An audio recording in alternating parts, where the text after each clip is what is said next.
بسم اللہ الرحمن الرحیم۔ ہم اپنے تمام ویورز کو سٹی آف لائنز کی اس نئی ویڈیو میں خوش آمدید کہتے ہیں۔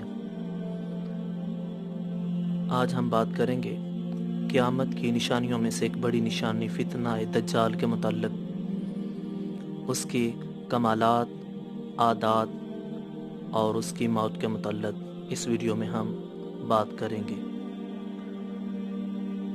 رسالت مآب صلی اللہ علیہ وسلم نے ارشاد فرمایا کہ دجال کے معاملہ میں کوئی الجھن نہیں ہے۔ وہ مشرق کی طرف سے نکلے گا، لوگوں کو حق کی دعوت دے گا، لوگ اس کی اتباع کریں گے، پھر یہ مسلمانوں کے لیے جنگ بھی کرے گا، دشمنوں پر غلبہ پائے گا۔ اسی حالت میں کوفہ پہنچے گا اور اسلام کا اظہار کرے گا اور اسلام پر عمل کرے گا۔ چنانچہ لوگ نہ صرف اس کی اتباع کریں گے بلکہ اسے پسند بھی کرنے لگیں گے۔ پھر یہ نبوت کا دعویٰ کر دے گا۔ اس دعویٰ کی وجہ سے ہر عقل مند باشعور اس سے الگ ہو جائے گا۔ پھر کچھ عرصے کے بعد یہ کہے گا، معاذ اللہ، میں اللہ ہوں۔ اللہ تعالیٰ اس کی آنکھ کانی کر دیں گے اور اس کی دونوں آنکھوں کے درمیان لفظ کافر لکھ دیں گے اور اس کے کان کاٹ دیں گے۔ ہر وہ شخص جس کے دل میں رائی کے دانے کے برابر بھی ایمان ہوگا اس سے الگ ہو جائے گا۔ یہودی، عیسائی، مجوسی اور عجمی مشرکین اس کے ساتھی بن جائیں گے۔ پھر ایک آدمی کو وہ بلائے گا اور اس کو قتل کرنے کا حکم دے گا اور اس کے جسم کے ٹکڑے ٹکڑے کر دے گا اور اتنی دور پھینک دے گا کہ لوگ بخوبی اس بات کو دیکھ اور سمجھ سکیں۔ پھر ان ٹکڑوں کو جمع کر کے اپنے عصا سے ضرب لگائے گا، وہ شخص زندہ ہو جائے گا۔ تو دجال کہے گا، میں اللہ ہوں، زندہ بھی کرتا ہوں اور مارتا بھی ہوں۔ دراصل یہ جادو ہوگا جس سے یہ لوگوں کو اپنے سحر میں مبتلا کر دے گا اور حقیقت میں ایسا کچھ نہ ہوگا۔ اور آپ نے فرمایا کہ دجال کے دونوں کانوں کے درمیان 40 گز کا فاصلہ ہوگا۔ اس کا گدھا ایک قدم میں 3 دن کا فاصلہ طے کرے گا۔ سمندر میں ایسا غوطہ لگائے گا جیسے تمہارے ساتھی لگاتے ہیں اور کہے گا، میں رب العالمین ہوں اور یہ سورج میرے حکم سے چلتا ہے، کیا تم چاہتے ہو کہ میں اس کو روک کر دکھاؤں؟ لوگ کہیں گے ہاں، تو وہ سورج کو روک لے گا یہاں تک کہ 1 مہینے کی طرح لمبا ہو جائے گا اور ایک دن جمعے کی طرح۔ پھر پوچھے گا، کیا میں اس سورج کو چلا دوں؟ لوگ کہیں گے ہاں، لہٰذا دن کو 1 گھنٹے کی طرح بنا دے گا۔ جب وہ دجال کے ایسے کمالات کو دیکھیں گے تو عرب اس کے پاس آئیں گے اور کہیں گے، اے ہمارے رب، ہمارے لیے اونٹوں اور بکریوں کو زندہ کر دے۔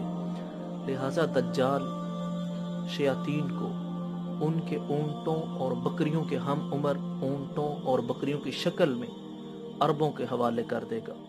وہ لوگ کہیں گے، اگر یہ ہمارا رب نہ ہوتا تو ہرگز ہمارے لیے ہمارے جانوروں کو زندہ نہ کرتا۔ اس کے پاس بجلی کا ایک پہاڑ ہوگا اور ایک پہاڑ گرم گوشت کا جو ٹھنڈا نہ ہوگا، اور ایک نہر جاری ہوگی، اور ایک پہاڑ باغات اور سبزے کا ہوگا، اور ایک پہاڑ آگ اور دھوئیں کا ہوگا۔ کہے گا، یہ میری جنت اور یہ میری جہنم ہے، یہ میرا کھانا اور یہ میرا پینا ہے۔ نبی کریم صلی اللہ علیہ وبارک وسلم نے فرمایا، دجال کے پاس جو کچھ ہے میں خوب جانتا ہوں۔ اس کے ساتھ 2 نہریں ہوں گی، ان میں سے ایک دیکھنے والوں کو موجیں مارتی ہوئی دکھائی دے گی، دوسری میں سفید پانی ہوگا۔ تم میں سے جو اسے پائے اسے چاہیے کہ اپنی آنکھیں اس سفید نہر میں ڈبوئے اور اس میں سے کچھ پی بھی لے، کیونکہ وہ نار جو دیکھنے میں آگ معلوم ہوگی در حقیقت ٹھنڈا پانی ہے۔ ہاں، دوسری سے بچنا وہ فتنہ ہے، اور یہ بات جان لو کہ اس کی دونوں آنکھوں کے درمیان لفظ کافر تحریر ہے، جسے ہر شخص پڑھ سکے گا، خواہ پڑھا لکھا ہو یا ان پڑھ۔ اس کی ایک آنکھ مسخ شدہ ہے، اور اپنی آخری عمر میں اردن کی ایک وادی بطن افیق سے ظاہر ہوگا۔ اس وقت اردن میں سب لوگ اللہ اور آخرت کے دن پر ایمان رکھنے والے ہوں گے۔ مسلمانوں سے 3 جنگیں ہوں گی، اور جناب رسالت مآب صلی اللہ علیہ وبارک وسلم نے ایک مقام پر ارشاد فرمایا، اس وقت جو مسلمان دجال سے جنگ کریں گے، میں ان کے نام بھی جانتا ہوں اور ان کے آباء و اجداد کے نام بھی جانتا ہوں، اور جن سواریوں پر یا جن گھوڑوں پر سوار ہو کر وہ اللہ کے مجاہدین دجال سے لڑیں گے، میں ان سواریوں کے رنگوں سے بھی واقف ہوں۔ 3 مرتبہ یہ دجال کو شکست دیں گے۔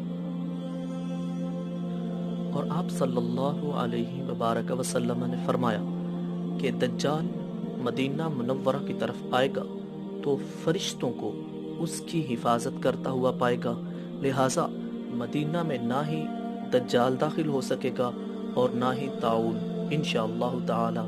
اور صحیح حدیث میں اس طرح بھی ثابت ہے، دجال نہ ہی مکہ میں داخل ہو سکے گا اور نہ ہی مدینہ منورہ میں، فرشتے اس کو روکیں گے۔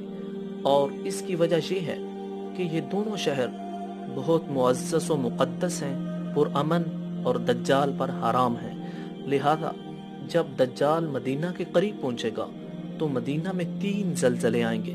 یہ زلزلے یا تو حسی ہوں گے یعنی محسوس کی جا سکیں گے، یا مانوی ہوں گے، دونوں طرح کے اقوال موجود ہیں۔ بہرحال ان زلزلوں کی وجہ سے ہر منافق مرد اور ہر منافق عورت مدینہ منورہ سے نکل جائے گی، اور جب وہ مدینہ منورہ کو چھوڑ کر باہر نکلیں گے تو دجال کے فتنہ میں مبتلا ہوں گے، اور اللہ تبارک و تعالی حرمین طیبین مکہ مکرمہ اور مدینہ منورہ کے رہنے والوں کو دجال کے فتنہ سے محفوظ فرمائے گا۔ دجال 40 دن دنیا میں رہے گا۔ پہلا دن 1 سال کے برابر ہوگا، دوسرا دن 1 مہینہ کے برابر ہوگا، تیسرا جمعے کے برابر ہوگا، اور پھر باقی دن عام دنوں کی طرح ہوں گے۔ یہ تقریباً 1 سال اور 2.5 مہینے بنتے ہیں۔ اللہ تعالیٰ اس کے ہاتھ پر بہت سے عجیب عادات معاملات ظاہر فرمائے گا، جس کی وجہ سے بہت سے لوگ گمراہ ہو جائیں گے، اور بہت سے لوگ جو اہل ایمان ہوں گے ثابت قدم رہیں گے، اور ان کا ایمان مزید بڑھ جائے گا، ہدایت یافتہ ہو جائیں گے۔ انہی دنوں دمشق کے مشرقی مینار پر حضرت عیسیٰ علیہ السلام نازل ہوں گے، اللہ کے نیک بندے ان کے ساتھ ہو جائیں گے اور دجال کی طرف روانہ ہوں گے۔ دجال بیت المقدس کی طرف جا رہا ہوگا، یہ لوگ اس کو راستہ میں ملیں گے، وہاں دجال سے جنگ ہوگی، دجال کو شکست ہو جائے گی، دجال بھاگ کر بابل لد پر جا پہنچے گا، اور جس وقت وہاں داخل ہو رہا ہوگا اسی وقت حضرت عیسیٰ علیہ السلام اس کو اپنے نیزے سے قتل کریں گے اور فرمائیں گے، میں نے تجھے ایک ایسی ضرب لگانی ہے جس سے تو ہرگز مجھ سے نہیں بچ سکے گا۔ جب دجال حضرت عیسیٰ علیہ السلام کو دیکھے گا تو یوں پگھلنے لگے گا جیسے پانی میں نمک حل ہو جاتا ہے۔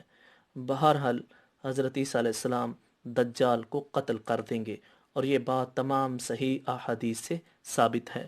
اور فتنہ دجال سے بچنے کے لیے رسالت مآب صلی اللہ علیہ وبارک وسلم نے فرمایا کہ جو بندہ سورہ کہف کی آخری 10 آیات کو تلاوت کرتا ہے، اللہ تبارک و تعالی اس کو دجال کے فتنہ سے محفوظ فرمائے گا۔ اور دعا ہے اللہ تبارک و تعالی ہم سب کو بھی فتنہ دجال سے محفوظ فرمائے۔ والسلام۔